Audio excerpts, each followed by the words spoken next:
Hey everyone, so welcome back to Let's Play Dwarf Fortress. Not a whole lot has happened between last episode and now. Just updating you, it is now early summer. I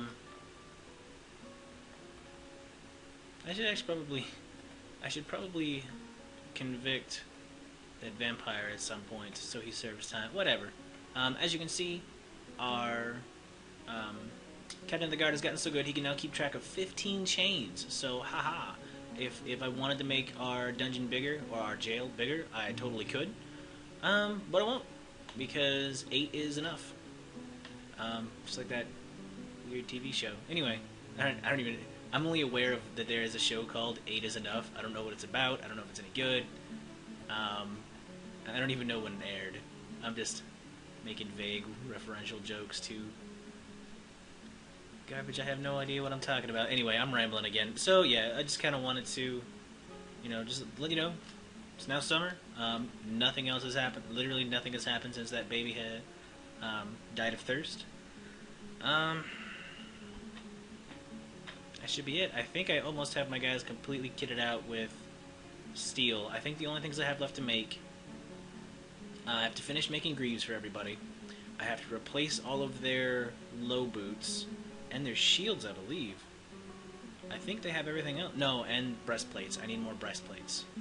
Yeah, and breastplates is going to be a pain because breastplates cost 3 bars each. Greaves only cost 2. I think boots only cost 1. So, a lot more work to do. Almost done though. Almost done. And then after that, I can start working. On those traps like I wanted to do. Right now, the stonefall traps are okay. They're okay for now. I am going to want to upgrade them to weapons traps, and I'm going to fill them. Well, not fill them, but I'm going to want serrated discs and spiky balls.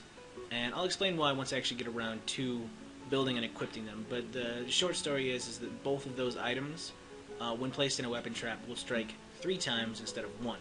So you can make less things to put in a weapons trap. So like, let's say for example, if you have 2 weapons traps, and one has 5 serrated discs, and the other one has 10 spears, even though there are less serrated discs, it'll hit someone 15 times, whereas the spears will only hit 10. So you get, more for, you basically get more lethality for a smaller investment. I think you can make spiky balls out of wood too, but I don't really want to waste the wood on spiky balls. But whatever. So that should be it. I will come back once something happens or the season changes again. So see you then. Hey everyone. So our spinner has become possessed. So let's hope we don't have a repeat of last time and that we actually have all the garbage that he needs. Or you could just stand there. Don't just stand there. Don't do that. Okay. Whew. Going a little slow for some reason. Man.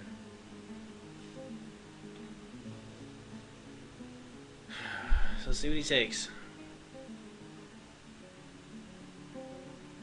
Probably gonna go for the clothing workshop. Oh no! What are you doing? Oh, okay. I was like, why is he gonna take a smelter? That is odd. But he's not taking a smelter. He is taking a crafts dwarf workshop. And of course he's taking the only one I'm using, you douchington. Okay. So I suppose I could have just gone over and seen what he needed, but whatever. So I'll just let this run. So I'm gonna go ahead and cut the video here, and then once he starts construction, I'll go ahead and show you all the things that he took, and or if he gets stuck and has nothing, if there's nothing that he needs, then I'll show you that too. So I'll be back in a bit. Alright everyone, so he is stuck again. I think where he's stuck at is cloth thread. With this particular one, it's kind of hard to tell which one he needs. Like, these are all just very generic. But with cloth thread, he's looking for just cloth, even though it says thread. It's kind of stupid. But if we go into cloth, I have plenty of wool and plenty of plant fiber. So I can only assume he's looking for silk. But I don't know which of this silk, because I have some silk thread, but I don't know which of this is actually, like, as you can see, I only actually have 17. The other 54 have all been used as sutures. So I have someone set to make some silk thread, or to weave, you know, thread into silk, like silk cloth, but I don't know if I have enough. So we are going to break into the caverns down here and try to collect some more silk. It might take a while for my dwarves to get down here, so I'm going to go ahead and cut the video, and then once they get all the way down here, I will come back and show you what's going on, like how I actually go in and clear out the caverns. So I'll be back when that happens. Alright, so we've managed to break in, and what I'm going to do is I have my brute squad set up right here. So we're just going to go down into this area, and they are just going to move in, and I'm actually just going to have them periodically go through and explore the entire caverns. Sorry about that. And then once they're done with that, so I'm gonna do all that off camera, but I'm just gonna have my brood squad just kind of move through here and, you know, see what's going on. I already have someone, like, if we go back up to here, I already have this set up to go collect webs, so someone's going down there to get those. But yeah, so I'll come back once I have the caverns fully explored, and then I'll show you how I'm going to continue to make this area safe. So I'll be back in a bit. Alright everyone, so here we are exploring the caverns. As you can see, our brood squad is just right here. The toad is just kind of hanging out right here. He's not really doing anything. And one thing I really don't like about the caverns is it's pretty much a visual overload, for me anyway. I don't know about anybody else. But there's so much stuff to look at, and there's so many, you know, conflicting and converging colors and shapes and things like that. And I mean, like, if you're really unlucky, then you'll have one that, I mean, like, I don't really like the caverns for multiple reasons, and visual overload is just one of them. Like this, like, look at this cluster. I mean, this is awful, just, you know, whatever, but, where'd that guy go? One of our dwarves is down here collecting, cobwebs, or spider webs for silk, and he's actually doing the brunt of the exploring. Before I could even get my guys in here and actually looking around, he was already down here looking for stuff. I don't know where he went though. I saw him a second ago, like right when the recording first started. But I got off on complaining about the way the caverns look visually. Not really a whole lot else to talk about. Although one thing I did want to bring up, just kind of like a side personal note for me. So the first half of this video was recorded 3 days from this part of the record. 3 days ago, before this part of the recording, 3 or 4 days ago. And the reason why so much time has lapsed between then and now is before I managed to post episode, like right after I posted episode 27, and I got to work doing the, you know, I did all the recordings for episode 28 and then, you know, part of this one. Between then and posting episode 28, 3 days passed, and the reason 3 days passed is because I had no internet at all. No connection, no nothing, my cable was out, it was bad. Well, they finally came to check on it today as to, you know, why my internet wasn't working. And it turns out when the guy went to the box to go, you know, where the internet, you know, when the cable comes into the house, I live in an apartment complex, and the cable hookup in there, the one that was supposed to be from my place, was hooked up to one of the other apartments. Now, the guy didn't, the guy, like, when I asked him, I was like, which apartment was it hooked up to? He said it wasn't labeled, which is either true, or he just didn't want to tell me, or he didn't want to look. I mean, any of those are possibilities, but it doesn't really matter. My theory is that one of my skeevy neighbors was stealing my cable, and it kind of pisses me off. Well, more than just a little bit, but you know, whatever. It's fixed now, and yeah, that was it. That's pretty much all I want. Like, I just wanted to bring that up. That I was the victim of cable theft. Ooh. So, oh, there's that guy. Ah. Anyway, hopefully it doesn't happen again. I'm gonna continue exploring. Our guy up here is still crazy, as you can see. Got a little nuts. I need to put some doors on here. I haven't yet, and I should probably have that. I should probably have this guy, my bone worker, stop working on bones, just in case this guy does go nuts. But whatever. So, I think that's all I wanted to talk about. I'm just kind of rambling again. But so yeah. So I'll be back once either once I'm done exploring those god awful visual overload caverns, or oh no, that's what I wanted to talk about. So as you can see, I'm tunneling down some stairs right here, and if we go up, you can see that's where where my original shaft was. Now what my plan is I'm going to go ahead and once these are tunneled, I'm going to replace them with built up downstairs, and then I'm going to wall around this whole section right here, which is which is the wall, and probably I'll probably have to do it all the way down, which isn't too big of a deal, but I'm going to do that because I want to just continue that straight shaft. I don't want them to have to go down. And then what I'll do is whenever I have to access the caverns, I'll just open up this gate here. I have it hooked up to this switch right here. So whenever I have to access the caverns, I'll just flip this switch, and I'll open that gate and send some people down there with some escorts to collect silk or whatever it is I need them to do. And I'll probably booby trap this corridor here, like this whole section. I'll probably booby trap with something at some point, but for right now it's perfectly fine. The way I used to secure the caverns is, let me see if I can find a big opening. Like if you go to the edges of the map, and as you can see, like this whole section is just open, like the map just ends, but this is all open wall. What I used to do is I would do that same cheat that I would do with my doors before, where I turn all like masonry onto all of them, and then I just build walls all across these openings to completely seal these areas off.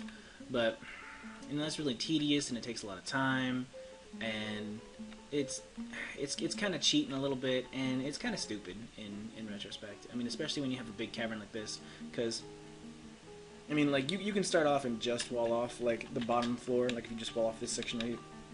Excuse me. Like if you just wall off this bottom section right here, and you might be okay. But if you get something that flies, it'll just appear on top of it, and it kind of defeats the purpose. So whatever. I like my new method better. But yeah, so I'll just keep doing what I'm doing and come back and show you the end result. I don't think there's any new creatures down here that we've run into from exploring. No, it's still just the Great Toad. But yeah, so I'll be back once I'm finished with this or something else happens. So see you then. Alright guys, so one other thing I wanted to talk about real quick that slipped my mind in the last little rant I was going off on. So as you can see, there's a bunch of different kinds of stones, a bunch of different, like if we go to this is cassiterite. There's a bunch of gems down here, a whole bunch of stuff. Well, the way the game works in identifying is as soon as you see them, even though you haven't been mining, like your dwarves are seeing them for the first time, or the computer is seeing it for the first, or whatever, or however it works, like they're being acknowledged for the first time. So the game counts it as you're mining. So of course you're seeing a whole bunch of things, so you just get spammed with you have struck this, you have struck that. So you can see it's just page after page, like what is that, like 1, 2, 3, 4, like 4, like almost 4 pages of just constant you have struck over and over and over again. And it won't stop until I've explored all the caverns. And it gets really irritating because it blocks a lot of the, unless you're constantly manually checking the announcements page, then it'll just, constantly show up down here and just do like a slow crawl. and it kind of takes away from important messages that pop up. So, I don't know, there's a whole bunch of reasons to hate the caverns. Another one is, as you can see, all my nice clean clay that was just one color has now been completely taken over by cavern colors.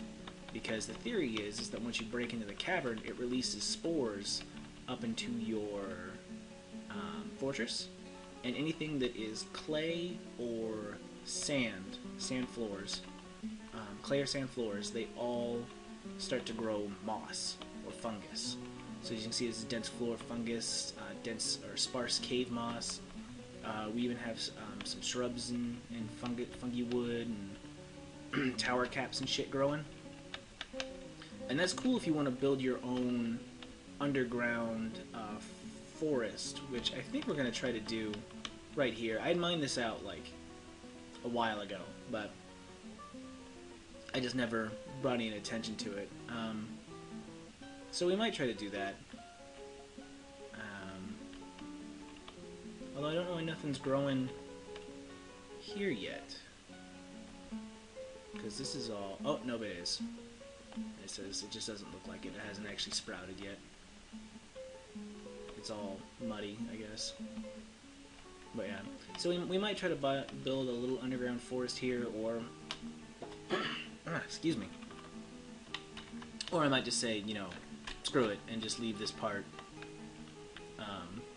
I mean, there's quite a few, I guess fungus trees is what they're called. I don't even know, like this is obviously, as the fungi wood is obviously some kind of underground tree, but, where is it? The tower crap is obviously just a giant mushroom.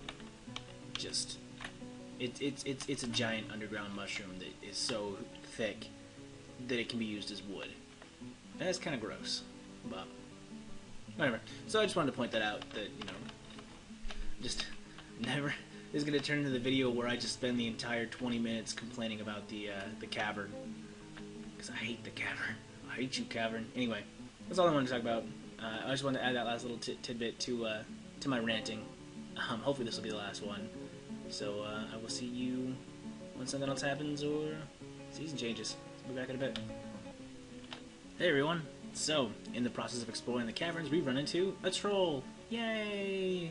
Wait, did I say yay? I meant boo! Boo trolls! The troll has no name. He's just troll. Generic. Has no inventory, just hanging out down here, minding his own business. About to get his teeth knocked in.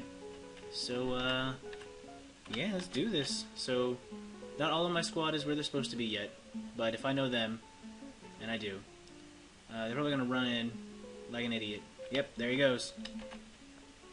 Rushing in like a... Oh, no, wait, it's because I'm dumb. I'm sorry. Here I go calling my dwarves names again. Names again. And, I'm the doofus who totally forgot that I set a waypoint for right here. So, whatever, let's do this. Let's see these guys try to wreck this troll. Just these two dwarves. Unless he's going to run away. No? No, they're gonna fight it out.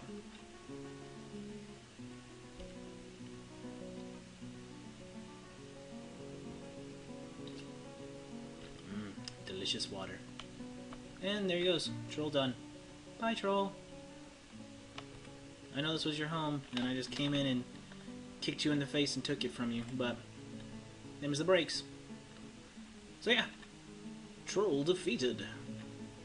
Let's go ahead and get back to exploring. Yeah, that's all I want to show you guys. Mostly I just came across them the same way I accidentally come across all trolls. I just periodically check in the others page, and I saw it went from 16 to 17 real quick, and lo and behold, there was a troll. Just hanging out. Toad still hasn't done anything. As you can see, he is still in the same spot. Hasn't moved. So, whatever. Toad's just content to hang out down here and not try to rain on my parade. But yeah, so let's go ahead and just go center on squad. That's gonna take me because they're not all down here, so they're just kind of moving around. But yeah, that's all I want to show you. Just me punching that troll in the face. Actually, real quick, just as a let's go ahead and check out the the report. See what he did. Shot is blocked. Ooh. Ooh. Oh, it only bruised. Okay. I read that he gored the hammer dwarf in the lower arm with it, and I was like, oh god, no! But, just bruised the skin. Oh no, he's going after the dwarven baby! But it looks like he didn't manage to live long enough after that, because they proceeded to just... Man, it was a hammer dwarf and a mace dwarf, and they just ruined him. Ah! Even the baby dwarf got in on the fight. That's awesome. Look at that. Dwarven baby punches the troll in the upper right arm with her left hand, bruising the muscle. That's hilarious. Take that. Our dwarves are so awesome. Even the babies kick ass. Oh yeah. That's just something I wanted to talk about. Ooh, there is one thing I wanted to check. Someone was telling me something about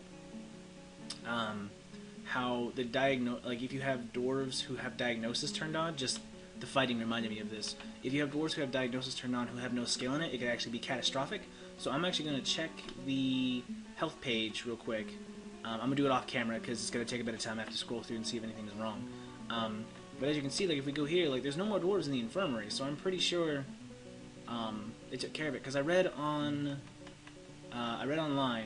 that the only thing that a dwarf that has no skill in like the skill in diagnosis has no effect at all. It just affects how fast they go. But the person who I was talking to said that their like when they had it, like dwarves were getting like shit amputated and it was bad. So I'm gonna check into that real quick to make sure everything's okay. And if I don't give you an update, just assume everything's fine. But if I come back and show you some weird stuff, then some weird stuff went down. So I'll be back in a bit. Maybe. Alright, so we're almost completely done exploring the cavern. As you can see, we've mapped out almost everything except for the top and some parts of the top right. So north and northeast, I think is, if my cardinal directions are correct. Anyways, like you've already seen most of it. It's just, you know, all this garbage. As you can see, there's quite a few funky woods and tower caps and things down here. So I mean, we're pretty much set on wood from this point on. I mean, we shouldn't have any reason to ever go up top ever again to collect wood. I mean, like even this little spot here alone. I mean, there's just a bunch of it here. But the main reason why I wanted to come and do this recording is we found a new creature. It is this thing, Dwarf. And at first I was like, what the crap is a Dwarf? I have never seen that before. It even kind of looks a little creepy. If you look at it, it looks like, how do I even describe that? It looks kind of like a, what are those things in Star Wars? In the pit, tries to eat Luke. Not the Sarlacc. Rancor. Yeah, it looks like a Rancor with retarded eyes, if you look really close at it. I don't know if it'll show up in the recording very well, because I've noticed there's kind of been like a drop in quality from what I'm seeing to what actually gets transferred on the YouTube, so the detail might not be that fine, but that's what it looks like. It looks like a ginger Rancor with retard eyes. But if we go into the view, as you can see, it says it's a large, long-bodied grazer with thick mane that feeds on the tops of tower cap mushrooms deep under the earth. So there's nothing on here that says that it's really hostile. I mean, it is a wild animal. Like if we go to the others page, it does show up as a wild animal. So you always have to be careful around them because they can become hostile and attack. You know, but yeah, I just wanted to point that out. So we're almost done. This is actually going to be the last bit of this video. I'm trying to think of something else to say. I'm drawing a blank, so I guess that's it. So I guess until next time, you know, yeah, I'm really flubbing this ending. I guess just join me next time on Let's Play Dwarf Fortress.